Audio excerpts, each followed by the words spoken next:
Muito bem, pessoal.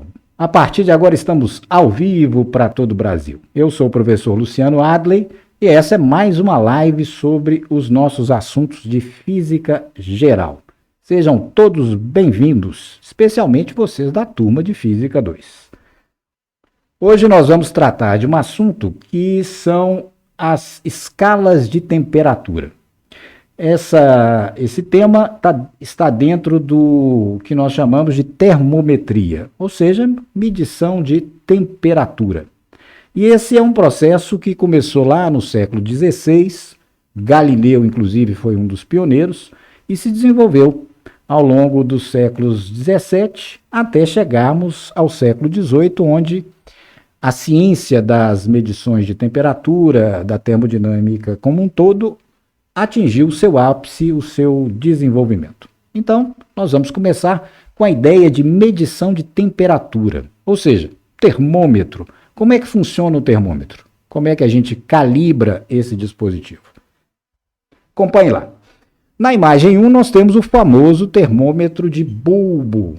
E, geralmente, nós utilizamos um líquido, ou mercúrio, ou álcool, conforme a conveniência. Como calibrar esse dispositivo para que ele meça uma determinada temperatura? A ideia é criarmos duas medidas em chamados pontos fixos. O primeiro ponto fixo é chamado ponto do gelo. O que é o ponto do gelo? É a atribuição de uma temperatura para a condição em que nós temos uma mistura de água e gelo em fusão. Nesse caso, nós vamos medir qual é a altura atingida pela coluna de líquido, que eu vou chamar de H1, e vamos associar a essa altura o valor T1. T1 é o valor da temperatura que nós estamos escolhendo arbitrariamente para a temperatura do ponto do gelo, ou seja, da mistura de água e gelo em fusão. A escolha é arbitrária? Completamente arbitrária. Tanto é que eu ou você ou qualquer outra pessoa poderia criar uma escala própria de temperatura. Nós podemos escolher esse valor como 0, 10, menos 20, menos 50, o valor a nosso critério. E isso aconteceu ao longo do tempo, né? Por razões históricas, nós vamos ver que o Celsius escolheu 0 grau na escala Celsius para esse valor e outros físicos posteriores adotaram valores diferentes para a temperatura do ponto de gelo. O fundamental é a relação entre os valores da altura da coluna e da temperatura que você atribui. A escala é totalmente arbitrária, mas existe uma função matemática, uma função termométrica, que permite determinar, a partir da altura, qual é o valor de temperatura naquela escala. Para isso, a gente precisa de um segundo ponto fixo, que é o chamado ponto do vapor. Nesse caso, o termômetro é colocado em contato com uma mistura de água e vapor em ebulição. Os dois nas condições normais, ou seja, sob pressão de 1 atm. Nesse caso, então, como registra no nosso gráfico, a altura da coluna de mercúrio passa a ser H2 e nós vamos associar a essa altura o valor de temperatura T2. E a gente escolhe arbitrariamente, como fizemos para T1, o valor de T2. Por exemplo, na escala Celsius, como você sabe, esse valor adotado foi 100. Nas outras escalas contemporâneas a dele e posteriores, os valores são distintos, como nós vamos ver ao longo da aula. E nesse caso, adotando-se os pontos fixos, nós vamos considerar ainda que a relação que liga as alturas às temperaturas escolhidas é uma função linear, ou seja, é uma função afim, função do primeiro grau. Por que isso? Porque a maioria dos fenômenos que nós utilizamos para a construção dos termômetros são fenômenos de escala linear. No caso aqui, a propriedade fundamental é o fato de que a coluna de mercúrio se dilata à medida que a temperatura aumenta. Essa dilatação é linear, ou seja, o aumento do comprimento da coluna varia linearmente de acordo com a temperatura. Esse é um resultado experimental. E assim a gente faz para outros tipos de termômetro também. Assim sendo, veja lá, quando o termômetro estiver sendo usado, ou seja, ele estiver em medição, numa situação de temperatura intermediária entre os dois, a altura da coluna será H. E, evidentemente, o valor da temperatura estará entre T1 e T2. Suponhamos que queiramos determinar, então, o valor de T conhecendo a altura da coluna de mercúrio. Por exemplo, você vai medir a temperatura do seu corpo, do corpo humano. Você vê que a altura da coluna de mercúrio em contato com o seu corpo após algum tempo é H. Nesse caso, como saber a temperatura medida para aquela condição física? A gente pode fazer isso usando o fato de que a escala é linear. Vamos ver um exemplo bem concreto disso. Ponto do gelo, suponhamos, e ponto do vapor. Suponhamos que estejamos usando um termômetro Fahrenheit, ou seja, que usa a escala empregada nos Estados Unidos, na Inglaterra, muito comumente lá. Nessa escala, o ponto do gelo foi escolhido como 32 graus. Então, o ponto de fusão normal do gelo, na escala Fahrenheit, vale 32 graus Fahrenheit. Suponha que o termômetro que estamos usando, quando colocado então num banho de gelo e água, gelo em fusão, assuma a altura de 2 centímetros. A coluna ocupa então uma altura de 2 centímetros. Ao colocar o mesmo termômetro no ponto de vapor, com a água em ebulição, na escala escolhida por Fahrenheit, construída por ele, o valor desse ponto de vapor é 212 graus. Portanto, a ebulição normal da água, na escala Fahrenheit, é 212 graus Fahrenheit de temperatura. O nosso termômetro, que está sendo calibrado, nessa condição assumiria a altura de coluna igual a 12 centímetros. Muito bem? Sabendo disso, então, como eu propus, veja lá.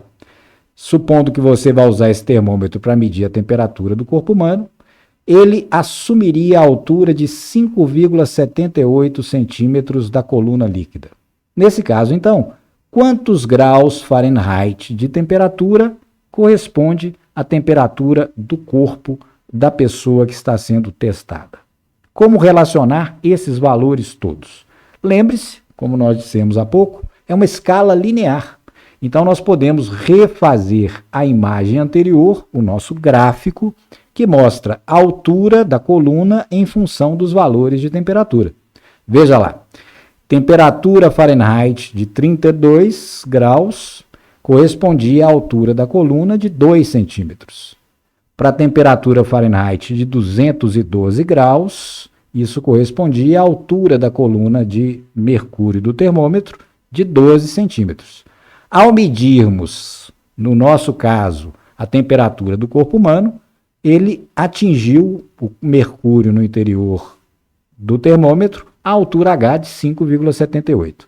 E nesse caso queremos saber qual a temperatura Fahrenheit que o termômetro registra. Percebeu? Então, como relacionar todos esses valores? Repare que temos uma condição geométrica muito favorável no nosso gráfico. Repare que nós temos aqui, ó, 2 triângulos retângulos. Vamos denotá-los. Veja lá. Temos o triângulo EAB e temos o triângulo ECD. O pessoal da matemática sabe perfeitamente que os triângulos EAB e ECD são, por construção, semelhantes. Os dois são retângulos em B e D e os dois possuem um ângulo comum, que é o ângulo com vértice no ponto E. Perfeito? Então, o problema se resolve de maneira extremamente simples usando semelhança de triângulos. Então, veja, nós podemos comparar as alturas AB e CD, são proporcionais, e as bases EB e ED. Portanto, nesse caso, teríamos, veja lá, relação número 1. O comprimento AB, a altura AB, está para o comprimento CD, a altura do triângulo maior, CD, assim como a base EB do triângulo menor está para a base ED do triângulo maior. Perfeito? Então veja que é o uso direto de uma propriedade geométrica extremamente simples, que é exatamente a semelhança de triângulos. Isso é a base para relacionarmos a calibração de um termômetro ou mesmo duas escalas termométricas, sempre a partir da construção de um gráfico como esse da imagem 4 e a utilização da propriedade número 1, semelhança de triângulos. Então, vamos substituir os dados. Veja lá. Comprimento AB. Quem é o comprimento AB? Começa em 2, termina em H. Então, AB, altura, vale H menos 2. Quem é o comprimento CD? Veja lá, CD começa em 2, termina em 12. Portanto, a medida é 12 menos 2. Quem é o comprimento EB? A base do triângulo menor. EB começa em 32, termina em TF. Então, é TF menos 32. E, finalmente, quem é a base ED, que é a base do triângulo maior? Ela começa em 32, termina em 212. Portanto, será 212 menos 32. Simplificando, teremos então, invertendo os membros, TF menos 32 sobre 180, 212 menos 32, igual a H menos 2 sobre 12 menos 2, que é 10. Fazendo um pouco de álgebra, obteremos TF igual a 18 vezes H menos 4. Essa relação sublinhada é exatamente o que a gente chama de equação de calibração do termômetro. Ou seja, conhecendo-se H, ao fazermos uma medida de temperatura, para cada H conheceremos o valor correspondente de temperatura na escala Fahrenheit. Então essa é a equação que calibra o termômetro que estamos empregando. No caso específico, ao medir a temperatura do corpo humano, o valor de H foi igual a 5,78 centímetros. Portanto, a temperatura Fahrenheit correspondente é 18 vezes 5,78 menos 4. E isso resulta em temperatura Fahrenheit igual a 100 graus. Perfeito? Então lembre-se, a relação número 1, proporção entre os lados dos triângulos obtidos com o gráfico de H em função de T, é a base fundamental para calibrarmos um termômetro, seja ele do tipo que for, ou mesmo para compararmos duas escalas de temperatura. Nesse caso, colocaríamos os valores de uma escala num dos eixos e da outra escala no segundo eixo. E o restante é a aplicação da relação número 1, semelhança de triângulos. Se fizermos isso, colocando os valores relativos e Celsius e Fahrenheit naquela escala, a relação que nós vamos encontrar entre as duas escalas correspondentes é a relação número 2. Temperatura em graus Celsius igual a 5 nonos da temperatura em graus Fahrenheit menos 32. Veja lá, para o paciente que acabamos de examinar, a temperatura era de 100 graus. Então, 100 menos 32, 68. 5 vezes 68 sobre 9 vai dar aproximadamente 38 graus, 37,8 graus, que é Celsius, que é o valor de temperatura na escala em que nós estamos mais habituados. Além dessa escala, temos outra muito interessante, baseada no seguinte experimento, mostrado aí na imagem 5. Suponhamos que em laboratório nós tenhamos 3 gases, A, B e C. Estão a uma condição de pressão e temperatura. Suponhamos que, por algum processo conveniente, nós esfriemos gradativamente os 3 gases. E, ao longo disso, vamos monitorando as temperaturas deles. O que nós observaríamos? Como evoluiria a temperatura dos gases e, evidentemente, a sua pressão, à medida que formos diminuindo a temperatura dos 3. Observe. É verificável experimentalmente que gases a uma determinada condição de temperatura e pressão, quando resfriados continuamente, tendem para um valor de temperatura em que a sua pressão é praticamente nula. Esse valor de temperatura é menos 273,15 graus Celsius. obtido, obviamente, por extrapolação do comportamento experimental. Isso é válido para todos os gases que você utilizar. Portanto, essa é uma propriedade geral da matéria, não é característica de gás A, B ou C. Isso levou um dos físicos mais importantes do século XIX, Kelvin, a criar uma nova escala. Uma escala que não contivesse valores negativos, por isso chamada de escala absoluta, cujo zero é exatamente esse valor mínimo de temperatura que um sistema físico, a princípio, pode atingir. Esse é o chamado zero Kelvin, ou zero absoluto da escala Kelvin.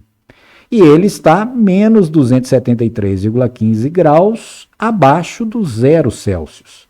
Por isso, a relação entre as escalas de Kelvin e a escala Celsius, naturalmente, é dada pela relação número 3. Nessa relação temos temperatura em Kelvin, não se usa grau Kelvin, é simplesmente Kelvin, é igual a temperatura em graus Celsius mais 273,15. Aproximadamente 273. Para a maioria das situações em que não requeramos muita precisão, essa aproximação é válida e é suficiente. Então, essas 3 escalas são aquelas que atualmente usamos com maior frequência. Muito bem, pessoal. Então, esse foi o panorama da termometria. Agora é hora de deixar o seu like e, se não é inscrito, inscreva-se no canal. Até a próxima aula e bons estudos!